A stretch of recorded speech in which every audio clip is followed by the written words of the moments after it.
The Her Business by Design podcast is for female business owners looking for inspiration and ideas on how they can elevate their leadership and level up their business and profits. We explore all aspects of business ownership with a particular focus on empowering women to be strong leaders by providing them with the knowledge to cultivate a positive and productive business culture. So join us, Elaine Richards and Tamara Lloyd, founders of Business by Design Duo, for inspired chats with our favourite female business owners to uncover their journey, tips and ideas to help you in business.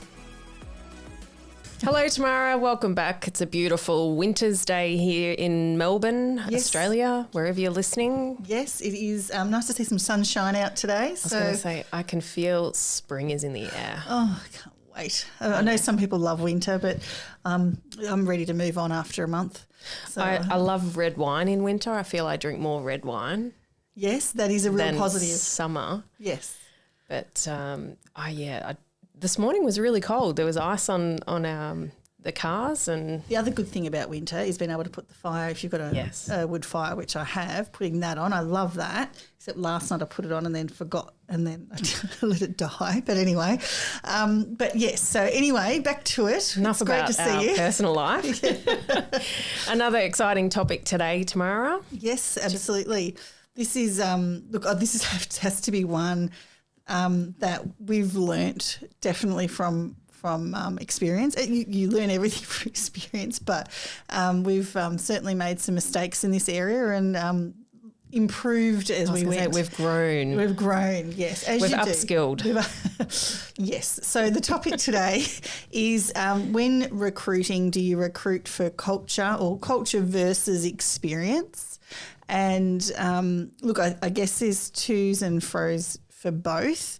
But we've very heavily found in our experience that, without giving it all away, but basically if you've got the wrong person on board, they don't fit your culture, it doesn't matter what their experience is, it's going to be a challenge. So an endless challenge, yeah. And you're really going to rub people up the wrong way. Your team are just going to be, Tamara, what the hell are you doing? And I've had that, I have to say. So I thought maybe we could talk about, without obviously naming names or anything like that, maybe some experiences that we've had, both positive and negative, and sort of how we've come to that conclusion, I guess. I guess for me there's one scenario that stands out, or there's a couple that stand out actually, where people had a lot of experience and whether it was myself or us being, quite desperate to employ someone, because sometimes, I know Scraping the barrel? Yeah. During COVID, it was really difficult to employ people, and even post-COVID, as we know, just the workforce has diminished for whatever reason. I'm assuming it's because a lot of people have gone part-time or retired, started their own businesses. I don't have any stats on all of that, but that's probably where I'm thinking. So it is really difficult to find people, and whatever the situation, you need someone to fill a hole, and you put someone in there because they've got the experience. So there's a couple that come to mind that have had, 20 plus years experience, and that sounds fantastic on paper, but probably haven't done enough research at the start, and maybe a bit restricted through COVID, and some of these people was pre-COVID, so no excuses there, except that I was, very keen to, I wanted it, I can be an optimist, so if I really am positive, they'll be able to do the job. Not necessarily the case, and just put in the wrong people, particularly in leadership or senior positions within a business. It can be really disruptive. There was one person I put on board, and I can't tell you how many staff came to me and said, Tamara, we love you, but what were you thinking?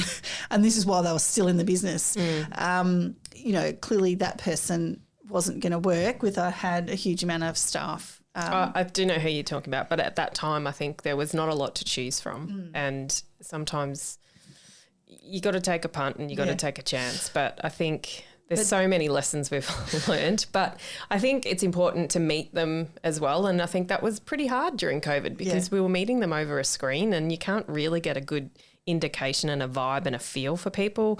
And obviously presentation is different. So there's so many things, in that face-to-face setting that you can miss. But and I think also just you wanting somebody you want that plug person that plug that hole. You want that person to be able to work, so you try and will them into it. It doesn't really work. You really need to do your research.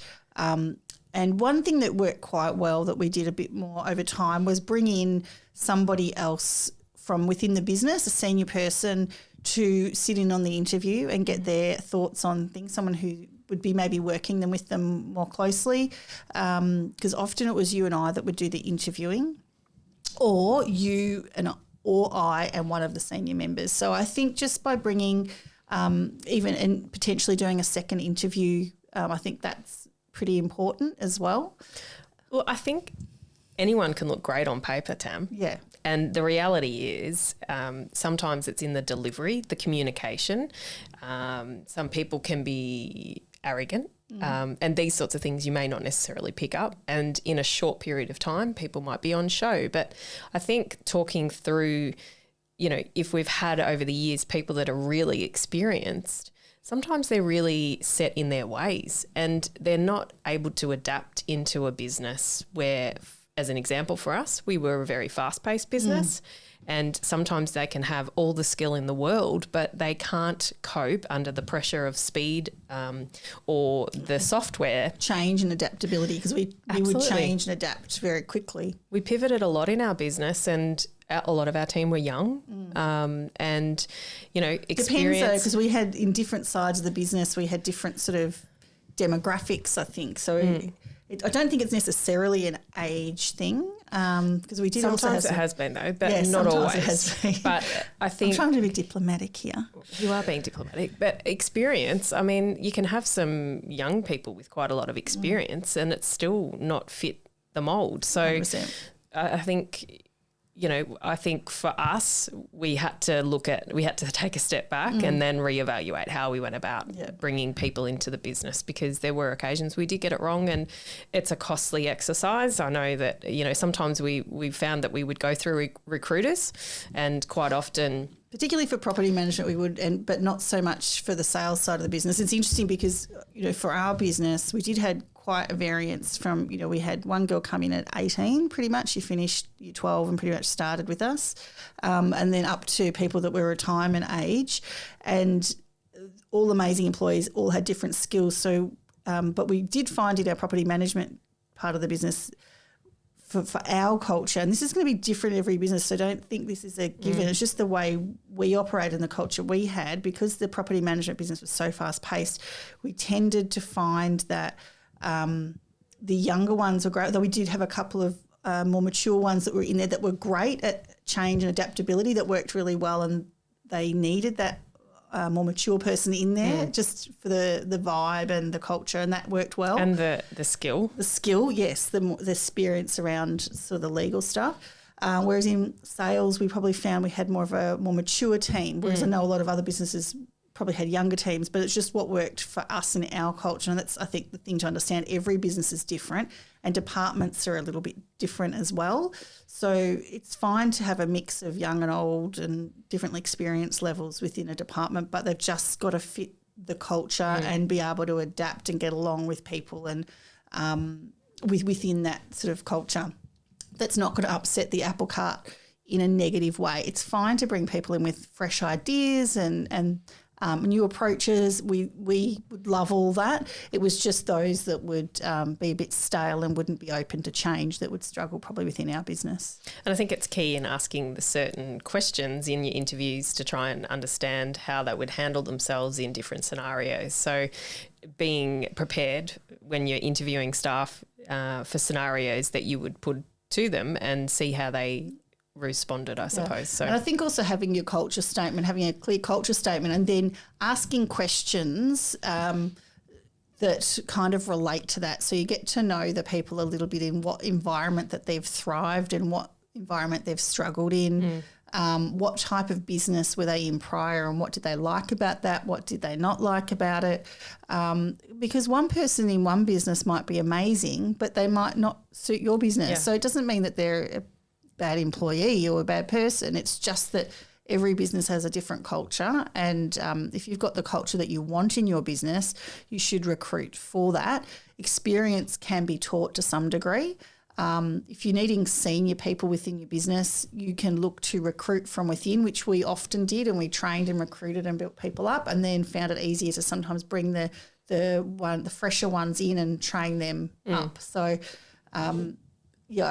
certainly our experience is that they don't fit your culture, then you're really going to struggle, and they're not going to stay with your business probably for more than 12 months. And I think it's really important as an owner of a business to take a step back, and if you've got to trust your gut. And if you're not 100% certain, you can't just go, you know what, let's give it a go, because the end result is, already. So it's okay to just pause and try. I don't think you should rush this process, and I think it's okay to say, all right, we're working on it. You need to be patient with us, the team that is. We all need to step it up and come together, and we need to work out, a way until we can find the right fit for that position. And I think the team, when we explained that in the end, they were okay about it. Yeah. And it might mean in the short term we get a temp in, or it might be that, like over the years I've jumped in and done certain things, or, to help support the team to get through that period of time, rather than jumping the gun and just going, you know what, they'll be okay. Like, we don't want okay. We want to make sure that we get the right fit, because we don't want to be doing this again in 6 months' time. Well, if you're going through recruiters, it's costly. It's so expensive. So you might have a 3-month retention period or whatever is on a person, but sometimes it would take sort of 12 months for you to really see, 6 to 12 months for you to really see that there was an issue. And by then, you might have spent $15,000 with a recruiter. For what? And then you've got to spend it again, and there's certain roles of our business it was very difficult to recruit for without using a recruiter. And others, we did do, ourselves, but it is expensive. So and you want to get it right. It's quite overwhelming though, because I know for us through legislation changes in the real estate industry, a lot of the staff or the property managers didn't want to do the job anymore. They were burnt out. So they left in droves. So that was quite frightening. With, if you've got a portfolio of, 700 odd properties, like, you really need to have someone in that position. But I think you've got to weigh it up and look out what's going to benefit you better in the long run. So, I think, and also having a plan, if you can see someone's not working out, or you can see that your business is growing. So recruit before you need somebody. Don't leave it to the last minute. So start that recruitment process earlier. It'll give you more time to try and find that person. And if you can see someone's definitely not going to work out, you may start that process. Check all your legal requirements, obviously, but you may start putting the feelers out there earlier, rather than having them be moved on, or they, decide they're not the right fit for the business and move, and then trying to find someone. So you might sort of confidentially do that if you've got if you're working with a recruiter, or if you've got a few contacts. So, and look, sometimes it's just that, my heart and soul isn't in this anymore. So that the employee knows that. So then you go, okay, what's our plan? Can you give us this certain period of time? And you work together with whoever it is that wants to move on, and you look and you spend the right time and make sure you get the quality and the right fit for your culture, as opposed to Yeah. The other thing that we did that worked really well for us, if you do find that they're not the right person, it works out well, was to do a 6-month probation period. Yes. And look, we didn't have to use it very often, but there were times that we did, and it saved us 100%. Even with the recruiters, we'd often try and negotiate a 6-month period, because it's a lot of money to spend. But even if you're doing it yourself, just to have that peace of mind. And look, it also gives that person the opportunity, if they feel they're not the right fit for the business, they can move on easier. So, look, we found that was a way of protecting us and protecting our culture and protecting our team, to make sure that we were bringing in the right people, and we weren't stuck with a difficult situation. I think too, sometimes you see potential in people and they may be lacking certain areas of experience, and quite often we would see that and would say, look, I think there's fire in the belly. I think their presentation, they're so polished. What areas are they lacking, and can we work with them? And quite often we were able to do that, and we would just have to put a plan in place to say, right, well, they may not necessarily, if you've got 2 or 3 that you're interviewing, the experience might have been, someone else, but the fit for the culture was definitely the less experience. So how can we manipulate and work and train that person? Because in the long run, we could see it. And it took a while for us to get to that point. Yeah. But I think... And I think you're right, we put a plan in place for their training, so those areas that they were deficient, that we could get them up and running as quickly as possible. And usually that was teaming them up with a more experienced person alongside them to do the training. Certainly, I mean, I look then in our sales department at the time, most of the staff had no real estate experience when they started, and they were more mature people, but they had the fire in their belly. They had a place they wanted to be, and they would, follow the process, to the most part. But they had that right attitude, that positivity, and that real hunger for success, and that's what's needed in that type of role. So, various roles have different requirements, but I think the thing is that for us, they needed to have respect for everyone within the business. Doesn't matter what their role was whether it was reception, office manager, property management, sales, everyone. We had a culture that liked to mix, or we encouraged that, and we needed people that they could be introverts and still work within our business, but they needed to be happy to, work with different people. And I think we were very pro throughout our business of just saying, okay, we're going to do some networking. Who do we want to have coffee with? Know who you really ideally would love to have in your business. And that's from sussing out your competitors, I suppose. But over time, building and connecting with people, that's where you can really find some gold when you're looking for staff, and building that relationship and eventually trying to bring them across. And that doesn't happen overnight. That's over a long time, isn't it? And it's more if someone's happy within the role that they're in, they're not going to move. But if someone's unhappy with where they are, they're not being treated right, you want, I guess, to be on the top of their list in terms of who they might want to have a coffee with. And I guess that's, depending on your industry, that networking and all the rest of it's great. It also means, even if they never come on board with you, that is okay too. Sometimes you just need people within your industry that you want to have a chat to, share ideas, get some information from, or even say, look, we're thinking of recruiting this person. What's your experience? Or, obviously you need to be careful on how that's all done. But, I guess just having connections within your industry is really good as well, whatever your industry is. And investing in training into your people, I think. Yeah, 100%. So, look, I think that's, probably wraps up our discussion in terms of culture versus experience. Experience is great, but not at the expense of culture. And if you can get both, fantastic. But if one's a bit lacking, I'd rather the experience a bit lacking, in my opinion. Yeah, and trust your gut. Yes, 100% trust your gut. With the times that I haven't trusted my gut, that eventually I'm like, I should have listened to myself. And if you're not 100% sure, that's when you go for the second interview. Or we just want to have it might be hook up over Zoom or something, or a Google Meets, and just get someone else's opinion.